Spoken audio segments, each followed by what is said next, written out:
मैंने भी रिकॉर्डिंग लगा दी है, अगर किसी की ना हो तो मैं रिकॉर्डिंग दे दूंगा। ठीक है जी। हमारे कोर्स का नेम है basic to advance technical analysis. सबसे पहले इसमें हमने क्या क्या कवर अप करना है वो देखते हैं। फर्स्ट ऑफ ऑल हमें बेसिक्स ऑफ ट्रेडिंग,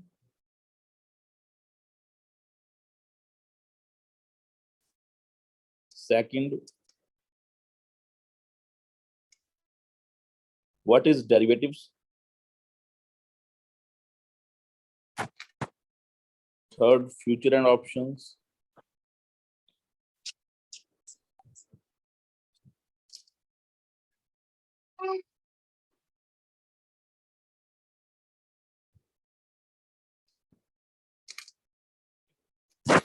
फोर्थ आएगा जी ऑप्शन चेन एनालिसिस,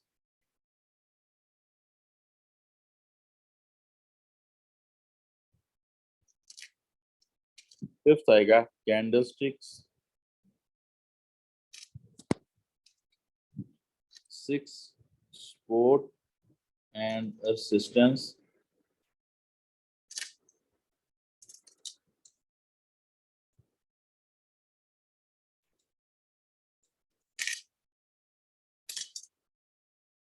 सेवंथ आएगा जी प्राइस एक्शन, एट्थ में आएगा ऑप्शन बाइंग की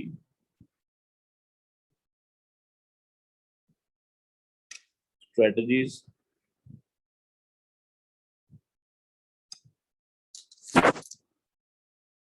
सेवंथ आएगा जी option selling and its strategies, hedging,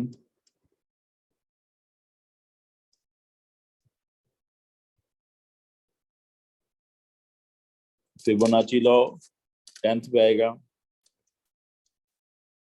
position sizing, risk reward management, all time frame analysis for scalping, intraday, पोजीशनर। ठीक है जी, ये अपने कोर्स का कंटेंट रहेगा और इसको हम विद प्रैक्टिस लगभग 30 to 40 डेज में कवर अप करते हैं। विदाउट प्रैक्टिस अगर आप खुद घर पे प्रैक्टिस करते हो रेगुलर बेसिस पे तो आप 20 to 30 डेज में इसको कवर करते हो minimum. Maximum depend on you कि आपके पास अगर कोई समझ नहीं आ रही, वैसे तो हम रिकॉर्डिंग साथ में कर रहे हैं, आप रिकॉर्डिंग को यूज कर सकते हो, मैं रिकॉर्डिंग प्रोवाइड कर दूंगा आपको। रेस्ट आप किसी भी जगह पे डाउट होता है आप कभी भी, जब हम क्लास खत्म करेंगे उसके बाद या जो टॉपिक खत्म करेंगे उसके बाद आपसे मैं क्वेश्चन करूंगा कि आपको कोई कहीं पे भी प्रॉब्लम है, वहां पे आप मेरे को क्वेश्चनिंग कर सकते हो, सर मेरे को यहाँ पे प्रॉब्लम है, उस डाउट को उसी टाइम कवर अप किया जाए। ठीक है जी, तो ये है हमारा basic to advance technical analysis course का कंटेंट है। मैम की वेट कर रहे हैं, वो अभी तक मैम आए नहीं है, तो हमें स्टार्ट करते हैं, हम उनको वीडियो रिकॉर्डिंग दे देंगे, बाद में देखते हैं। ठीक है जी,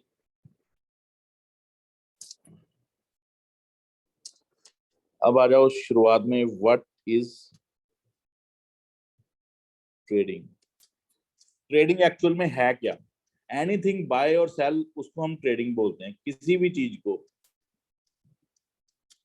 कुछ भी बाय करते हैं या सेल करते हैं उसको हम ट्रेड बोलते हैं कि ट्रेड किया।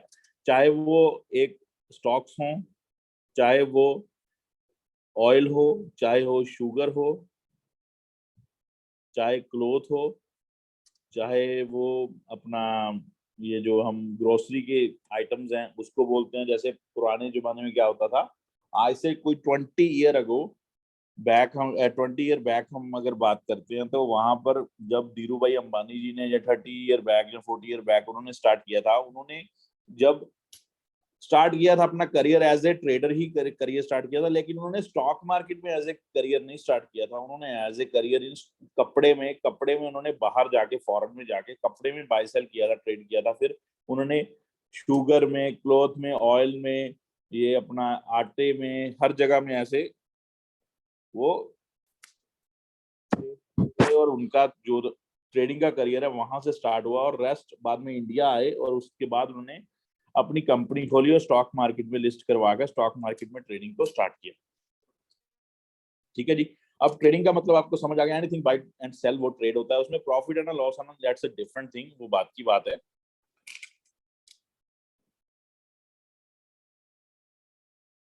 अब बात करते हैं ट्रेडिंग होती कितने टाइप्स की है। 3 types of trading. First is scalping. Scalping नाम आप सबने सुना होगा, जिन्होंने नहीं सुना उनको बता दूं, स्कैल्पिंग का मतलब है छोटे छोटे पॉइंट्स या फास्ट ट्रेडिंग करनी, टाइम विदाउट टाइम वेस्ट किए हुए। अब स्कैल्पिंग में 15 मिनट में हमें ट्रेड को एंड करना होता है। मतलब बाय किया कुछ, 15 मिनट के अंदर अंदर अगर अप साइड आ गई या डाउन साइड आ गई, हमें अपने स्टॉप लॉस और टारगेट को लेके निकलना है। अगर 15 मिनट तक कुछ ना हुआ तो हमें एग्जिट करना है विदाउट एनी प्रॉफिट और लॉस, या जो भी प्रॉफिट और लॉस आ रहा है। स्कैल्पिंग का मतलब ये है, सिंपल वर्ड में बता दूं। अब स्कैल्पिंग के लिए हमें टाइम फ्रेम क्या यूज करना है। टाइम फ्रेम फॉर एनालिसिस मतलब कैंडल कितने कितने टाइम की होनी चाहिए स्कैल्पिंग में जो बनेगी, जिसको हम एनालाइज करेंगे। 1 मिनट की, 3 मिनट की, 5 मिनट की। मतलब 1 मिनट की एक कैंडल बनती है, उसको हम एनालाइज कर सकते हैं। 3 मिनट वाली कैंडल कर सकते हैं, 5 मिनट वाली कैंडल कर सकते हैं। तो ये 3 टाइम फ्रेम है, मैक्सिमम 5 मिनट से ऊपर नहीं जाना है। अगर 5 मिनट के ऊपर हम एनालिसिस करते हैं, वो स्कैल्पिंग के अंडर नहीं आएगा, वो इंट्राडे ट्रेडिंग के अंडर आ जाएगा। तो ये 3 टाइम फ्रेम है एनालिसिस करने के लिए स्कैल्पिंग को। अब हमने इसमें पॉइंट्स कितने बुक मैक्सिमम करने होते हैं। अगर हम निफ्टी में कर रहे हैं स्कैल्पिंग, निफ्टी एक इंडेक्स है, जिनको नहीं पता है नेक्स्ट आगे मैं बताऊंगा, अभी सिर्फ एज ए नेम लेके चलो, आगे सब कुछ आपको बताऊंगा निफ्टी क्या होता है, बैंक निफ्टी क्या होता है। ठीक है, निफ्टी में अगर ट्रेड कर रहे हैं तो हमें यहाँ पर 5 to 10 पॉइंट्स कैप्चर करने हैं with huge quantity. Huge quantity किस लिए, ह्यूज क्वांटिटी होगी तभी हमारा अच्छा प्रॉफिट बन पाएगा, नहीं तो 5-10 पॉइंट, अगर 100 क्वांटिटी है तो 500 से 1000 रुपीज ही बन पाएगा। ठीक है जी। स्टॉप लॉस क्या होता है इसमें, स्कैल्पिंग की बात करें, अगर हम 10% निकाल रहे हैं तो हम 5% का मिनिमम स्टॉप लॉस लेके चलेंगे। यानी कि आप 5 से 10 रुपए लेके चल रहे हैं तो 5 रुपए का तो हम कम से कम स्टॉप लॉस लेके चलेंगे।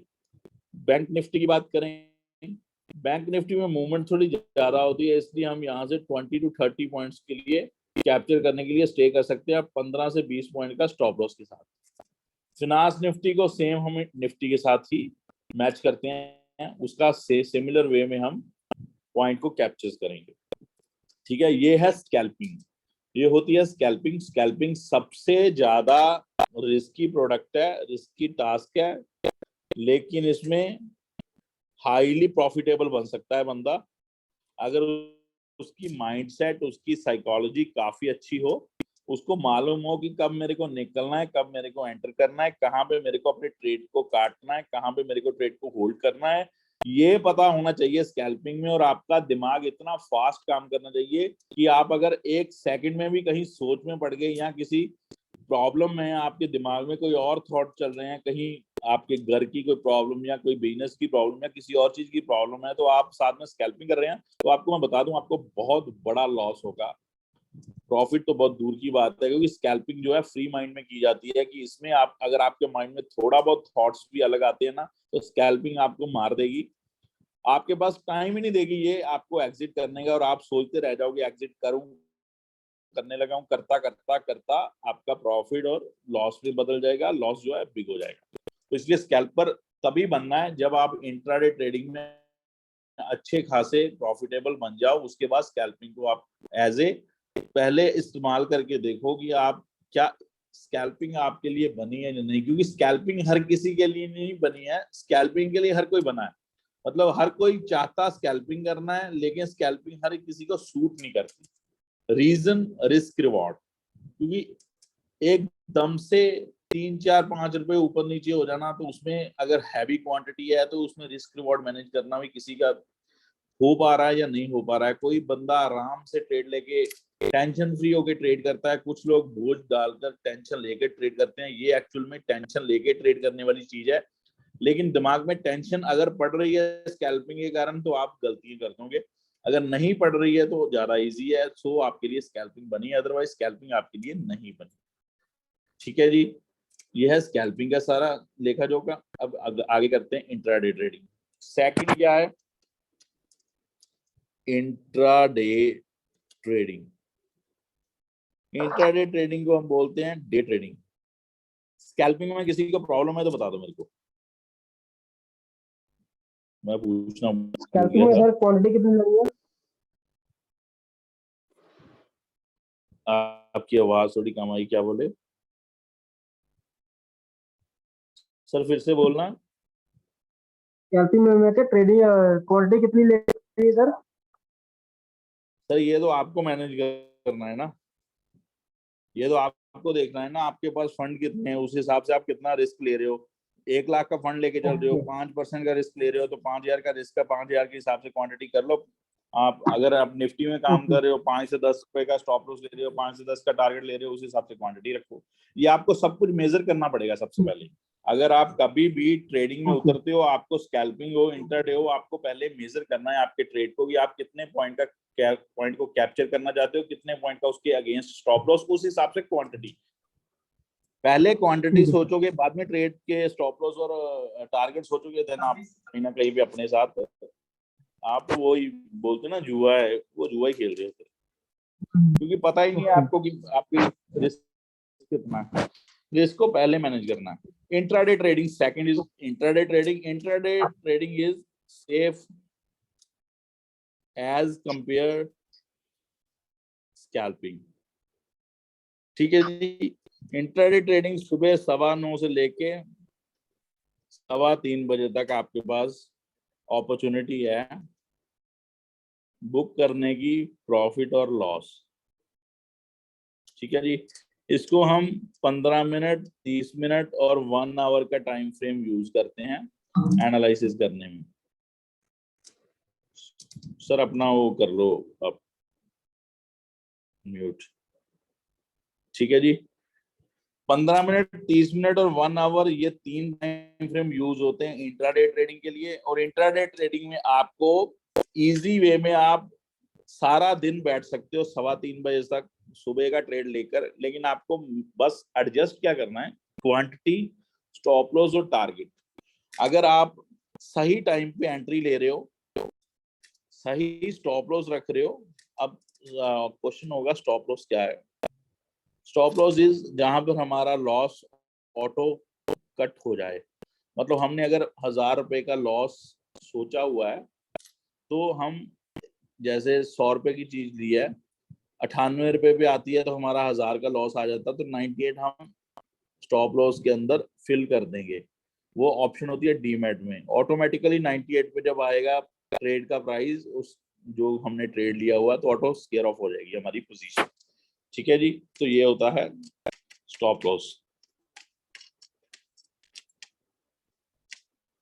ठीक है। एंट्री, स्टॉप लॉस और टारगेट जिसको पता है या जिसने मेजर कर लिया है, उसके लिए इंट्राडे ट्रेडिंग बहुत इजी है। सिर्फ एक बार ट्रेड लगाना है एनालिसिस करके, उसके बाद वेट करनी है, और उसके बाद अपॉर्चुनिटी जो है वो सब आपके हाथ में ऑलरेडी आ चुकी हुई है।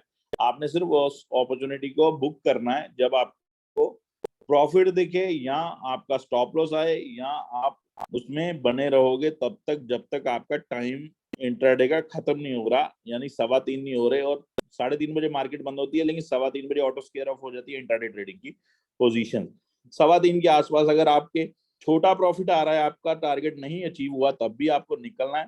अगर आपका स्टॉप लॉस के आसपास आ चुका, स्टॉप लॉस हिट नहीं हुआ, तब भी आपको निकलना है। टारगेट आ गया तब भी आपको निकलना है। एंट्री पॉइंट के आसपास है तब भी आपको निकलना है। रीजन, होल्ड कर लोगे तो पोजिशनल ट्रेडिंग में आ जाओगे। That's a different way. उसका तरीका अलग है, वो अलग तरीके से काम करती है। उसमें आपका पोजीशन साइजिंग, रिस्क रिवॉर्ड अलग हो जाएगा। ठीक है। अब इंट्राडे में अगर आप 1 लाख के साथ कैपिटल के साथ काम कर रहे हो, तो आपको 5% देना है। तो आपने कैपिटल का 20 से 25% को यूज किया हुआ है, तो आप इजीली 5% के लिए होल्ड कर सकते हो। आपको मालूम है कि बहुत टाइम पड़ा है, आपका टारगेट भी आ जाएगा, स्टॉप लॉस भी आपका कुछ ज्यादा नहीं है, टारगेट इसके मतलब 10, 15, 20% भी आप ले सकते हो। तो यह है इंट्राडे की कहानी। अब आते हैं पोजिशनल ट्रेडिंग। इंट्राडे में किसी को प्रॉब्लम हो तो बता दो।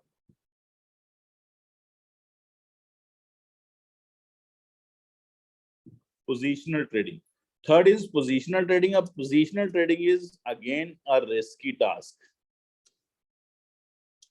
पोजिशनल ट्रेडिंग में रिस्की टास्क क्यों है? क्योंकि कल का किसी को पता ही नहीं है कल होना क्या है। कल मार्केट में गैप अप हो जाए, गैप डाउन हो जाए। गैप अप क्या है, गैप डाउन क्या है? मार्केट आज समझ लो निफ्टी 19,000 पे बंद हुआ है, कल 19,200 पे खुल जाए। ये 200 रुपए का जो गैप है, ये यहाँ पर जैसे क्लोज हुई है और यहाँ पे ओपन हुई है, ये जो इतनी चीज है ये गैप होता है।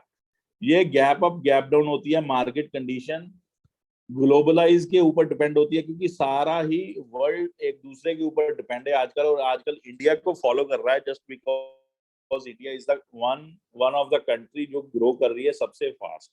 एंड इंडिया को ही सब फॉलो कर रहे हैं इस समय। इवन की अमेरिकन मार्केट भी इंडियन को फॉलो कर रही है। Indian market all time high के आसपास है और अमेरिकन मार्केट जो है उसको फॉलो करते करते ऊपर को आ रही है। हमें इसमें पोटेंशियल दिखता है या नहीं दिखता है? पोजीशनल ट्रेडिंग में बहुत ज्यादा पोटेंशियल है, लेकिन रिस्क के साथ। अगर आपका रिस्क बड़ा है तो आपको पोजीशनल ट्रेडिंग बहुत बढ़िया बढ़िया टारगेट देगी, 500, 300, 400, 800, 1000 पॉइंट के। लेकिन रिस्क भी आपका वैसे ही रहेगा।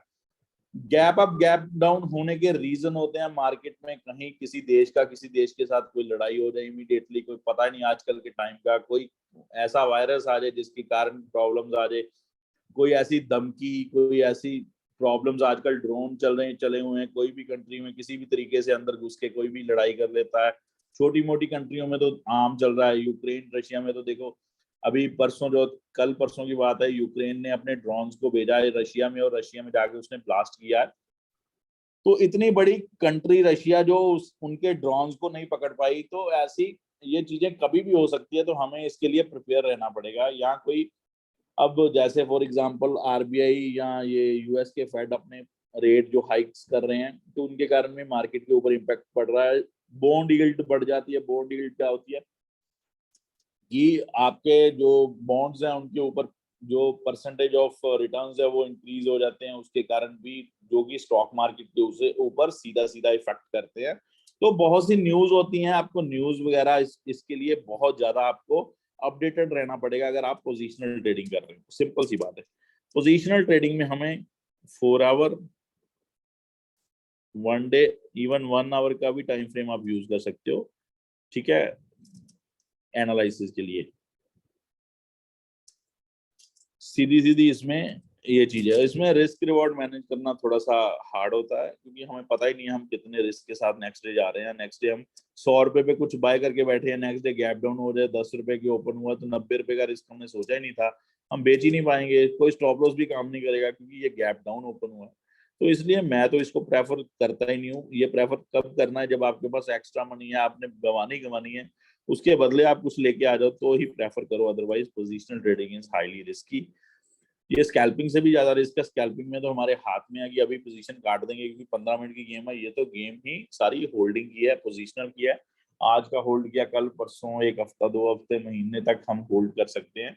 इवन उसके बाद कैरी फॉरवर्ड भी कर सकते हैं।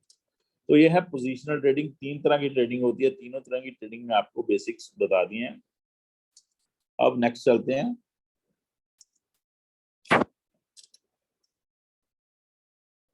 डेरिवेटिव। अभी तक किसी को कोई दिक्कत है तो मेरे को बता दो, कोई भी प्रॉब्लम है, कोई भी चीज ना समझ आई हो।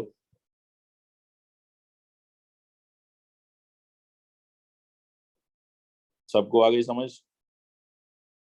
चलिए चलते हैं नेक्स्ट, डेरिवेटिव। अब डेरिवेटिव होते क्या हैं?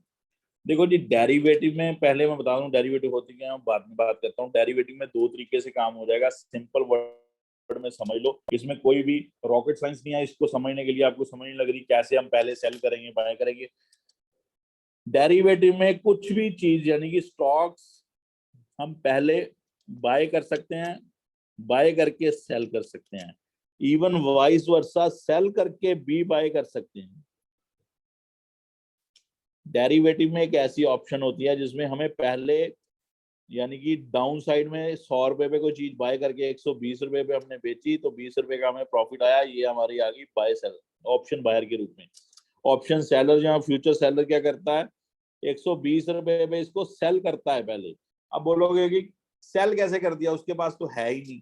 ये चीज हमें नहीं देखनी है कि उसके पास है या नहीं है, क्योंकि डेरिवेटिव में ये चीज नहीं होती, कॉन्ट्रैक्ट होते हैं। कॉन्ट्रैक्ट बेस पे हमें ऑलरेडी हमारे नाम पे कॉन्ट्रैक्ट आ जाता है कि हमारे पास ये चीज पड़ी हुई है, हमें बाय करनी है उसको बाद में सस्ते भाव पे। अगर महंगे भाव पे बाय करेंगे तो हमें लॉस होगा, 120 पे सेल करके 100 पे बाय करेंगे तो 20 रुपए का प्रॉफिट होगा, 120 पे सेल करके 140 पे बाय करेंगे तो 20 रुपए का लॉस होगा। ये चीज है, इसमें कोई रॉकेट साइंस नहीं है कि मेरे को समझ नहीं आ रहा है कि सेल करके बाय कैसे करेंगे। ये चीज सोचनी छोड़ दो, सभी लोगों की यही क्वेरी होती है। ये ई कॉन्ट्रैक्ट होता है जो कि आपके नाम पे आता है, उसके बेस पे आपके पास ऑलरेडी पोजीशन है। अब आपने जैसे अभी फॉर एग्जांपल हम लेके चलते हैं म्यूचुअल फंड आपके पास पड़े थोड़ी हुए हैं, आपके पास स्टॉक थोड़ी पड़े हुए हैं, आपके पास एक पेपर पड़ा हुआ है जिसमें आपने म्यूचुअल फंड बाय किए हुए हैं, वही रिटर्न आपको दिखा रहा है। वैसे ही ये है कि आपने अगर सेल किया आपके पास ई कॉन्ट्रैक्ट आ जाएगा कि आपके पास सेल है मार्केट में, और सेल का अगर कॉन्ट्रैक्ट है तो आपका मतलब पोजीशन है।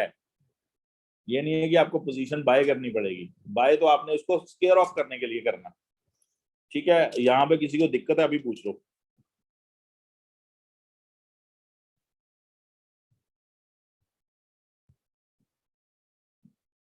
नहीं है, चलो।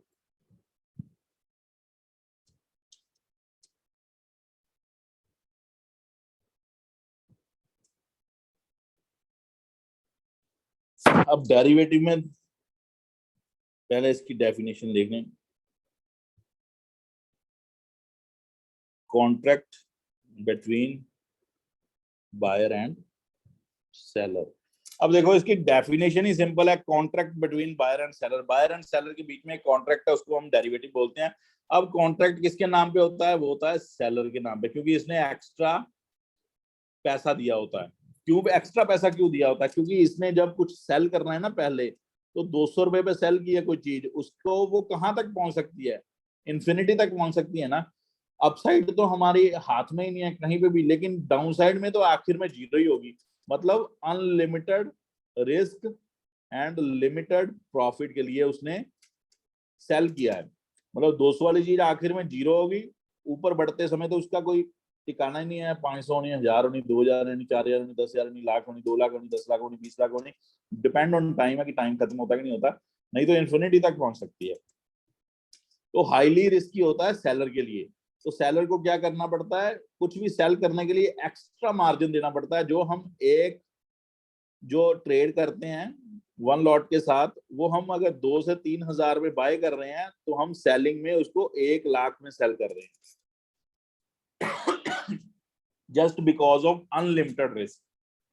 रिस्क अनलिमिटेड है तो पैसा भी आपको ज्यादा देना पड़ेगा। अगर मार्केट आपके फेवर में ना आई तो आपका पैसा जो है वो काट सके ट्रेडर के अकाउंट से, ब्रोकर और सेबी। ठीक है जी, होपफुली ये भी समझ लग गया होगा। अब contract between buyer and seller, seller के नाम पे कॉन्ट्रैक्ट है, ई कॉन्ट्रैक्ट होता है। ये किस लिए बनता है कि बायर जो है वो सेलर की बिड को मैच कर रहा है और उससे कॉन्ट्रैक्ट को बाय कर रहा है।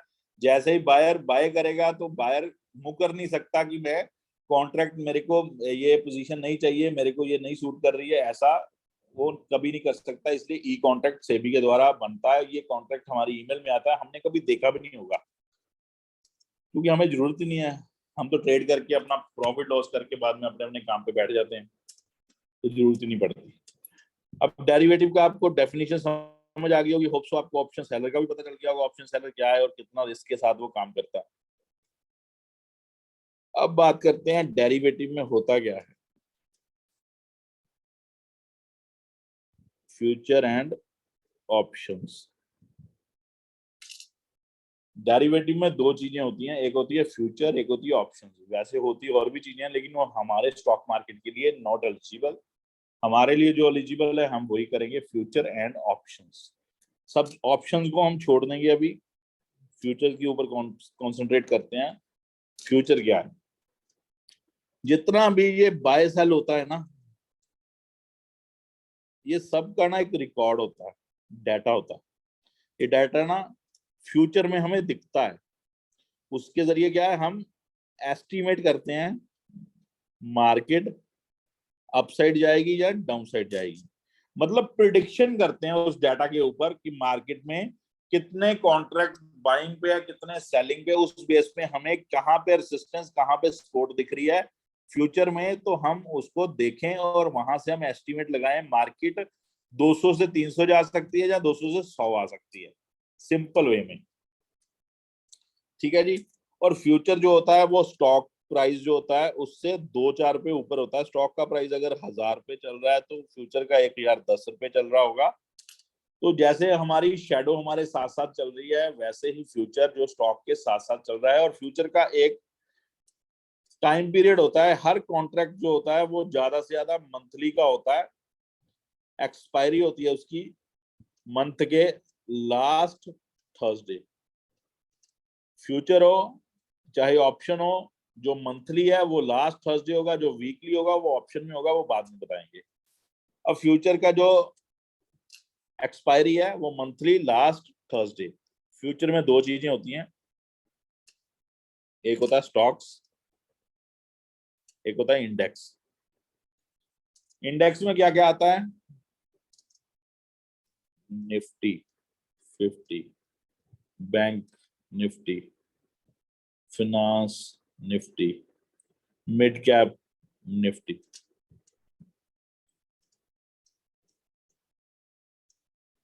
निफ्टी 50 में टॉप की 50 कंपनीज आती हैं इंडिया की। ठीक है जी। बैंक निफ्टी में टॉप के 7 बैंक्स आते हैं। फिनांस निफ्टी पे टॉप की 13-14 कंपनीज आती है, bank plus NBFC. Mid cap में ऑल मिड कैप कंपनीज आती हैं। ठीक है जी। अब ये इंडेक्स है, इनमें हम ट्रेड कर सकते हैं। ये इंडेक्स है, इनमें हम ट्रेड कर सकते हैं। तो इंडेक्स और भी हैं, जैसे निफ्टी आईटी है, ऑटो सेक्टर का, लेकिन उनमें हम ट्रेड नहीं कर सकते।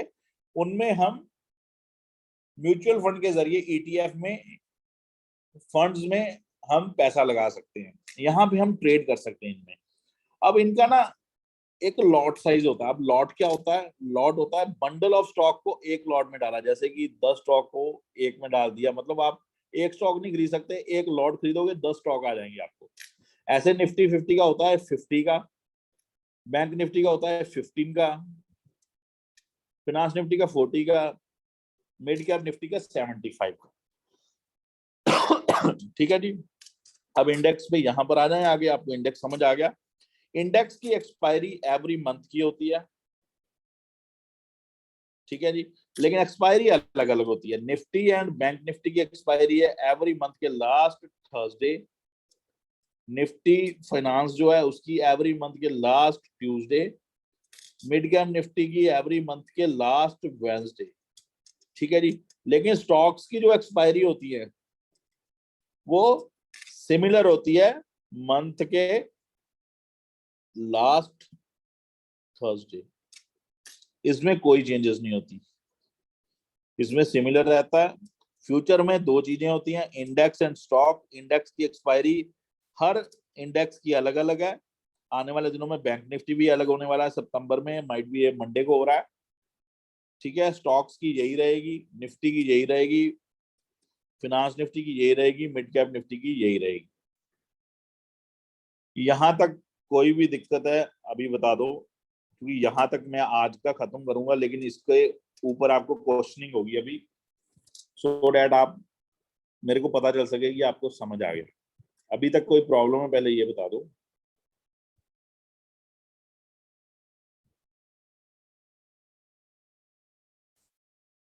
किसी को कोई प्रॉब्लम नहीं है?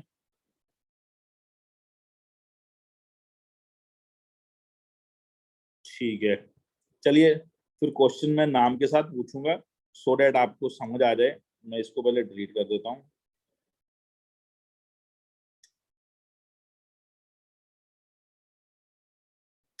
ठीक है। अजय गुप्ता जी, पहले आपका क्वेश्चन है, आप माइक ऑन कर लीजिए अपना।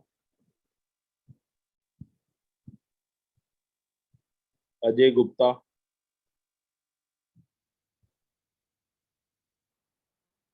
गुप्ता जी सो गए क्या?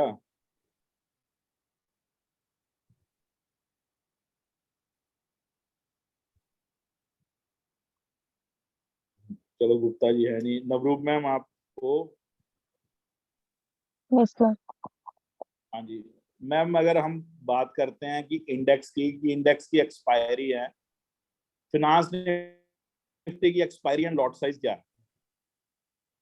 सर फाइनेंस निफ्टी की लास्ट ट्यूसडे, मंथली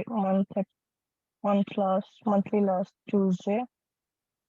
ठीक और है। हाँ जी, lot size load size sir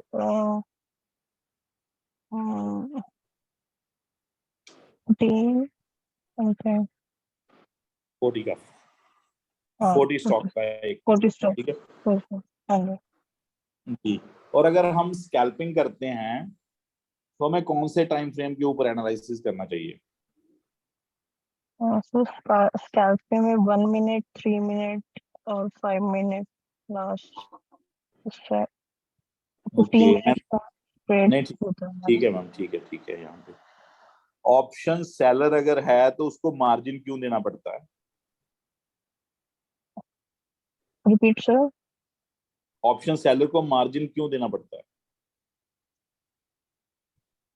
option seller को सर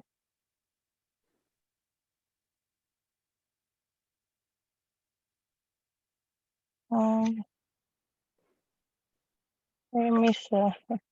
कोई बात नहीं, आप म्यूट कर दीजिए, आपने पहले अच्छा किया। ये मैं आपको कवर अप करूंगा। क्या नाम है आपका? अरुण सर। हाँ जी सर। हाँ जी, ऑप्शन सेलर को मार्जिन क्यों देना पड़ता है? नहीं सर, ये मेरा माइक बंद हुआ, नेटवर्क टूट गए थे, फिर डेरिवेटिव में जब मुझे थोड़ा सा दिक्कत आई है बस। तो क्वेश्चन करो ना, क्या प्रॉब्लम है मेरे को? मुझे अभी आपको समझ नहीं लगा? डेरिवेटिव में थोड़ा नेटवर्क इशू करके थोड़ी आवाज मिस बंद हो गई थी, अच्छा, इसलिए नहीं पता लगा। चलो वो तो मैं वीडियो भेज दूंगा। चलो मैं इसका आंसर दे ओके। देता हूँ। ऑप्शन सेलर को मार्जिन इसलिए देना पड़ता है क्योंकि उसका जो रिस्क फैक्टर है वो अनलिमिटेड का है। क्योंकि जो अगर उसने कोई चीज सेल की है 150-200 रुपए पे, वो अनलिमिटेड तक पहुंच सकती है। अपसाइड में उसकी पोटेंशियल हो अगर ज्यादा हो तो वो अगर रुकी ना, 300, 400, 500, 600, 1000, 2000, 5000, कोई भी नंबर आ सकता है 200 के ऊपर।